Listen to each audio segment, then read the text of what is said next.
Bom dia a todos vocês, que Jesus nos abençoe. Ele é o caminho, a verdade e a vida. Que Ele seja o nosso caminho, que seja a verdade implantada no nosso coração. E vida que mais precisamos de vida abundante. Em nome de nosso Senhor Jesus Cristo, nós estamos realizando este encontro hoje, pedindo sabedoria para entender e aplicar a sua palavra corretamente. Abençoe-nos, meu Pai. Hoje nós vamos falar sobre a metade de Atos 12 e o título é Como Tiago foi morto e Pedro escapou da prisão. É um capítulo bastante populado. Então, a história de Pedro, eu tenho certeza que a maioria de vocês já conhecem, mas nós temos que ver alguns detalhes. Nós vamos ver também sobre a morte de Tiago, que é menos falada. Mas o que é que aconteceu que Herodes começou também a perseguir os cristãos? Antes era Saulo, que depois da morte de Estevão, ele pediu carta para o sumo sacerdote para que ele fosse nas cidades e perseguissem os cristãos. Daí o apóstolo Paulo se converteu. Mas e agora? O que Herodes está fazendo entrando nesse mesmo jogo? Veja que tudo está ligado aí para Herodes com o interesse, porque Herodes, aí nós estamos falando de Herodes Agripa, que é o neto de Herodes o Grande, para quem não sabe. Herodes Agripa reinou entre os anos de 37 e 44 depois de Cristo. Então é dele que nós estamos falando. E ele estava endividado em Roma. Tão endividado, diz a história, que ele teve que fugir de Roma. Fugindo de Roma, ele foi para a Palestina. Mas chegou na Palestina, ele precisava de encontrar uma maneira de chamar a atenção do governo da Palestina. Ele queria fazer algo de muita importância que eles o receberiam e dariam todo o crédito que ele precisava naquela sociedade. Então, ele viu que o assunto em pauta naquela época era a perseguição aos cristãos, porque Paulo havia convertido e aí essa posição estava em aberto. Então foi muito conveniente para Herodes de Agripa entrar no meio dessa jogada e também começar a perseguir os cristãos. Mas antes que eu fale muito sobre a história, vamos primeiro ouvir a palavra de Deus, depois eu voltarei com os comentários. Leitura de Atos, capítulo 12, versículo de 1 a 17. Nessa ocasião, o rei Herodes prendeu alguns que pertenciam à igreja com a intenção de maltratá-los e mandou matar à espada Tiago, irmão de João. Vendo que isso agradava aos judeus, prosseguiu, prendendo também Pedro durante a festa dos pães sem fermento. Tendo-o prendido, lançou-o no cárcere, entregando-o para ser guardado por 4 escoltas, de 4 soldados cada uma. Herodes pretendia submetê-lo a julgamento público depois da Páscoa. Pedro então ficou detido na prisão, mas a igreja orava intensamente a Deus por ele. Na noite anterior ao dia em que Herodes iria submetê-lo a julgamento, Pedro estava dormindo entre 2 soldados, preso com 2 algemas, e sentinelas montavam guarda à entrada do cárcere. Repentinamente apareceu um anjo do Senhor e uma luz brilhou na cela. Ele tocou no lado de Pedro e o acordou. Depressa, levante-se, disse ele. Então as algemas caíram dos punhos de Pedro. O anjo lhe disse: vista-se e calce as sandálias. E Pedro assim fez, disse-lhe ainda o anjo: punha a capa e siga-me. E saindo, Pedro o seguiu, não sabendo que era real o que se fazia por meio do anjo. Tudo lhe parecia uma visão. Passaram a primeira e a segunda guarda e chegaram ao portão de ferro que dava para a cidade. Este se abriu por si mesmo para eles e passaram. Tendo saído, caminharam ao longo de uma rua e de repente o anjo o deixou. Então Pedro caiu em si e disse: agora sei, sem nenhuma dúvida, que o Senhor enviou seu anjo e me libertou das mãos de Herodes e de tudo o que o povo judeu esperava. Percebendo isso, ele se dirigiu à casa de Maria, mãe de João, também chamado Marcos, onde muita gente se havia reunido e estava orando. Pedro bateu à porta do alpendre e uma serva chamada Rode veio atender. Ao reconhecer a voz de Pedro, tomada de alegria, ela correu de volta sem abrir a porta e exclamou: Pedro está à porta. Eles, porém, disseram: você está fora de si. Insistindo ela em afirmar que era Pedro, disseram-lhe: deve ser o anjo dele. Mas Pedro continuou batendo e, quando abriram a porta e o viram, ficaram perplexos.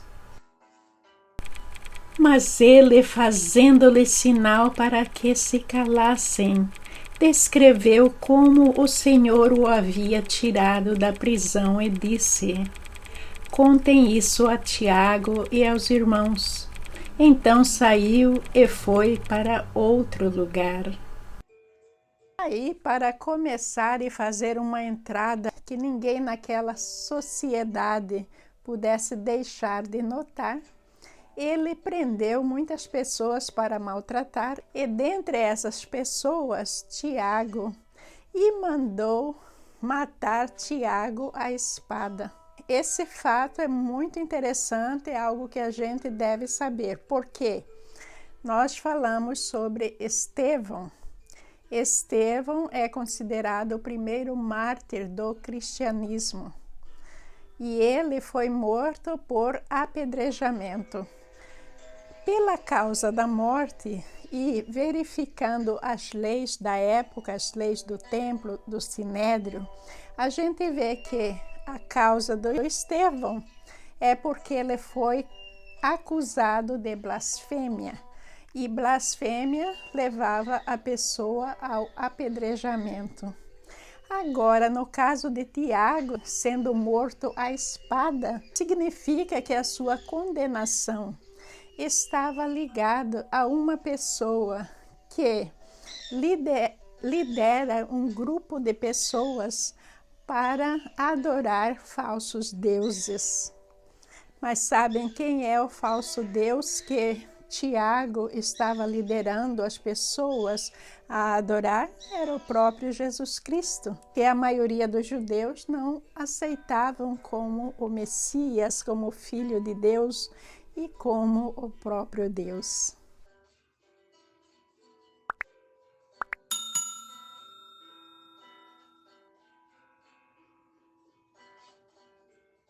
E daí a próxima figura ligada ao cristianismo era Pedro. E Herodes foi e prendeu Pedro e jogou Pedro lá no calabouço. Pedro estava tão guardado que tinha 4 escoltas guardando ele. Cada escolta tinha 4 homens, então um total de 16 soldados. Imagina como será que Pedro iria escapar sozinho? Quase impossível, não é? Porque ele estava algemado.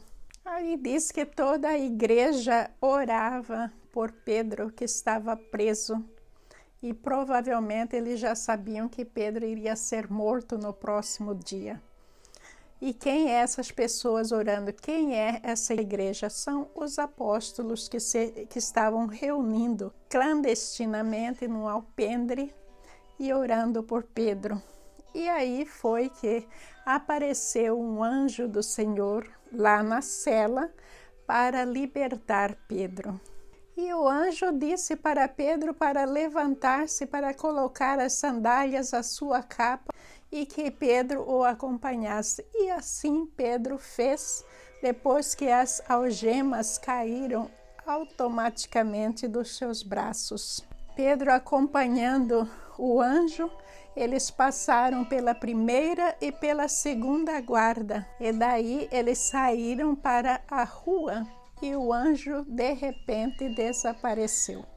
E Pedro teve a certeza nesse momento que Jesus tinha enviado esse anjo para libertá-lo das mãos de Herodes, libertá-lo da morte, do julgamento e tudo mais. Em seguida vai dizer as Escrituras que ele se dirigiu para a casa de Maria, mãe de João, também chamado Marcos.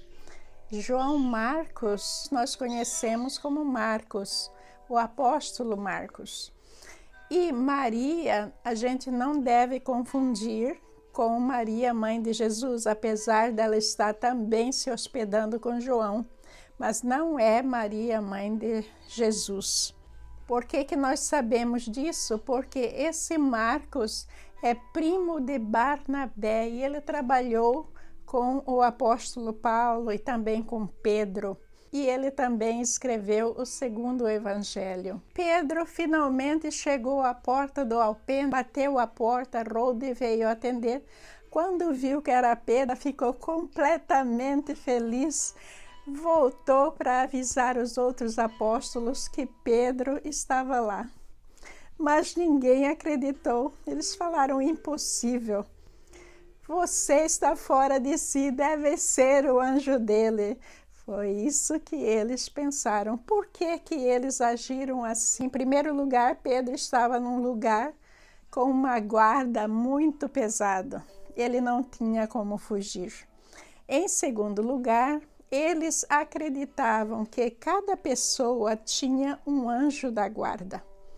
E acreditavam também que o anjo da guarda poderia assumir a fisionomia da pessoa.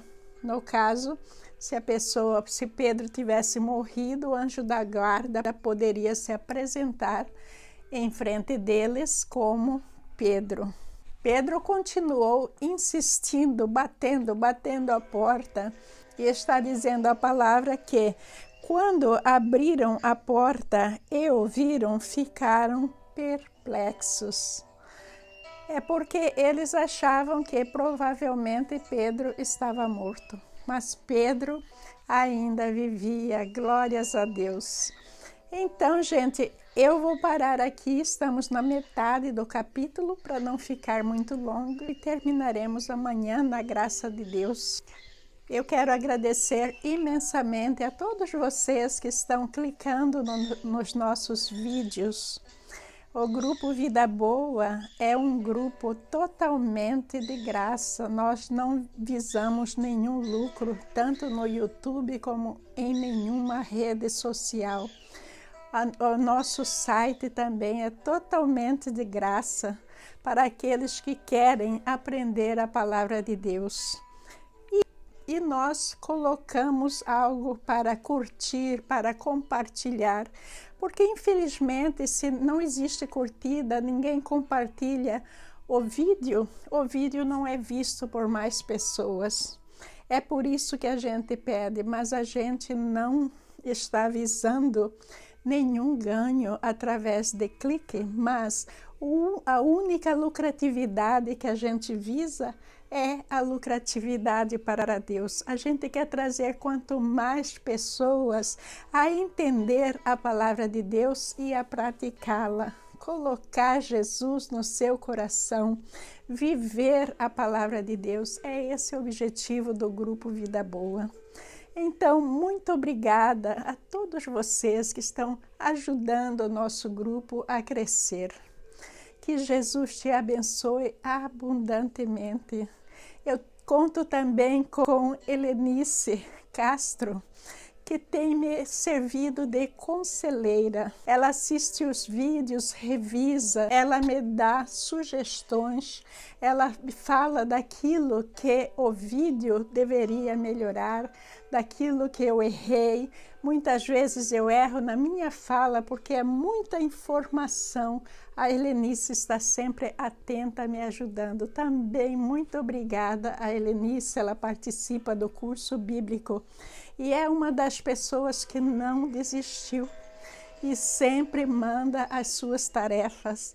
Que Jesus a abençoe, que Jesus lhe dê muita sabedoria para continuar firme, estudando a palavra de Deus. Eu conto também com minha outra irmã, Silvia, que me instrui muito em como levar a palavra de Deus publicamente, me mostrando de uma maneira muito carinhosa como me portar, porque eu sou uma pessoa que não tenho instrução em falar em público. E quando a gente está falando para pessoas de diversas religiões e a gente não tem intenção nenhuma de discriminar, mas a gente tem de uma maneira ou de outra que falar a verdade. Isso é algo muito difícil de realizar. E Silvia de Arruda tem me ajudado muito nessa postura de pastora que nunca discrimina, mas que tem uma postura correta diante de todas as outras igrejas.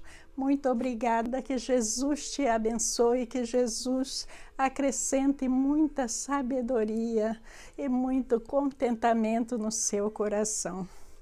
Muito obrigada pelos cliques que todos vocês têm clicado, tanto no Facebook, no YouTube, tem muita gente clicando no nosso vídeo. Tudo isso é contado como um trabalho para divulgar a palavra de Deus, porque o nosso trabalho ele é sincero, como já disse, sem fins lucrativos, mas lucratividades para Deus. Então, aquele que apoia algo que é para Deus, não tem como errar. Eu acho que Deus vai te abençoar abundantemente em tudo na sua vida. Muito obrigada, meus amigos. A sua presença para mim vale muito e eu tenho certeza que vale muito para Deus. Bom dia, muita paz.